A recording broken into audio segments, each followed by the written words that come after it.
Les thèmes que j'aime bien mettre en avant, celui des rapports entre égalité et nouveauté.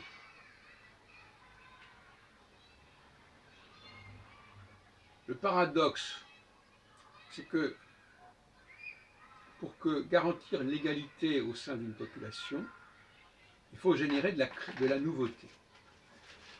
Si on ne génère pas de la nouveauté, eh bien, il y a ceux qui savent, qui ont un acquis, et ceux qui ne savent pas, qui doivent apprendre. Et ceux qui doivent apprendre, ben, ils ont un handicap par rapport à ceux qui sont déjà là, et qui sont déjà au courant. En revanche, si l'on crée de la nouveauté, si l'on remet en question les acquis, on crée de l'égalité. On crée de l'égalité. Puisque même ceux qui avaient certains acquis doivent les remettre en question et doivent se remettre à repartir à l'école, si on peut dire. À certains endroits, à certains moments de l'histoire de certains pays, il y a eu de la nouveauté.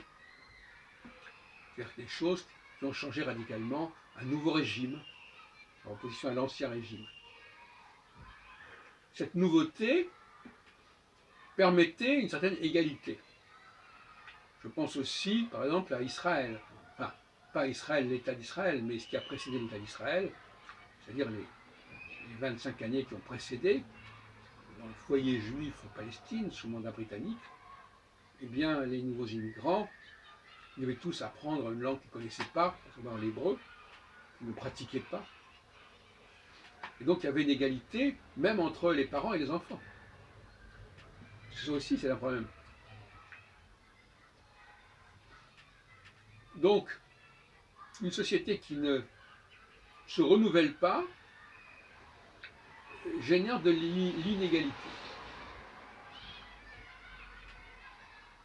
D'où l'importance des chercheurs dans une société, parce que ces chercheurs vont renouveler la présentation des choses, l'idée qu'on se fait des choses et la pratique des choses.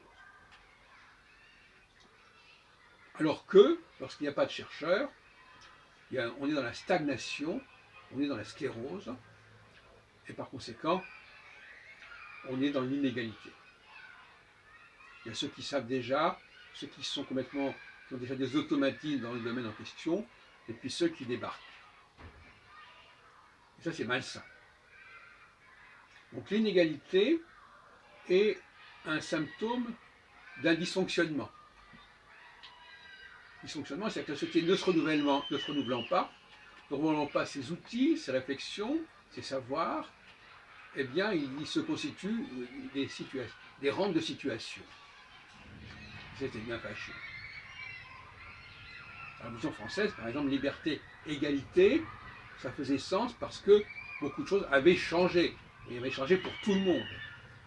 Donc là, il n'y avait pas tellement de privilèges acquis. D'ailleurs, en 89, et ce qu'on appelle la nuit du 4 août, c'est l'abolition des privilèges.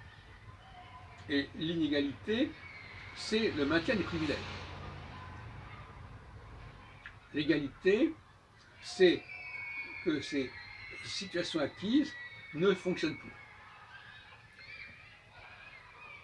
Alors, en ce sens-là, est-ce que la gauche a intérêt à ce processus? La question est là. Le problème, c'est que dans bien des cas, le peuple, lui, ne veut pas de nouveauté, il veut simplement avoir ce que les autres ont déjà. Ce n'est pas une solution. La solution, c'est vraiment la nouveauté pour tout le monde. Et donc quelque chose qui n'existe pas encore. Et non pas quelque chose qui est déjà là, et qu'on voudrait partager.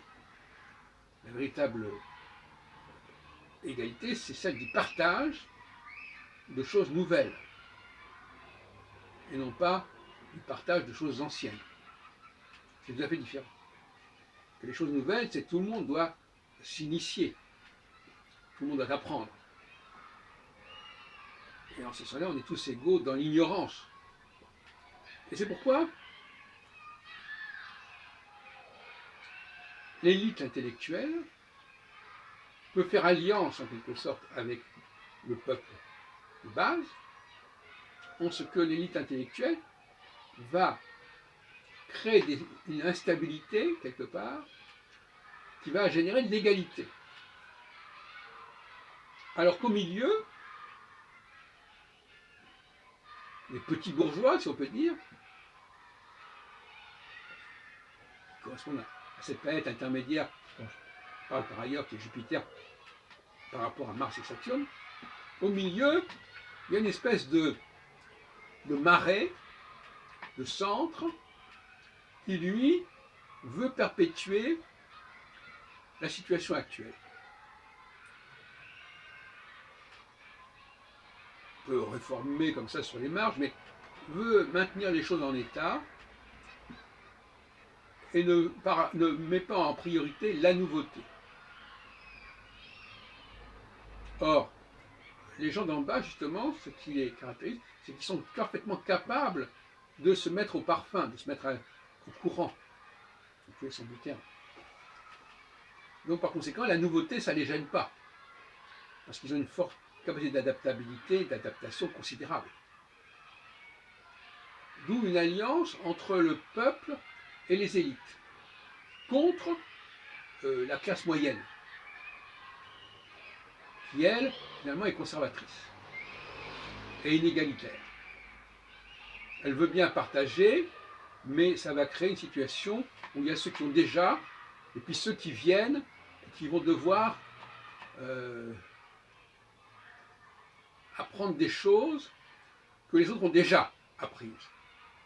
Et ça, c'est déjà l'inégalité. L'égalité, c'est quand tout le monde est en phase de quelque chose de nouveau. Un nouveau discours, etc. Une nouvelle vision des choses, ça, c'est l'égalité. Voilà la grille que je vous propose.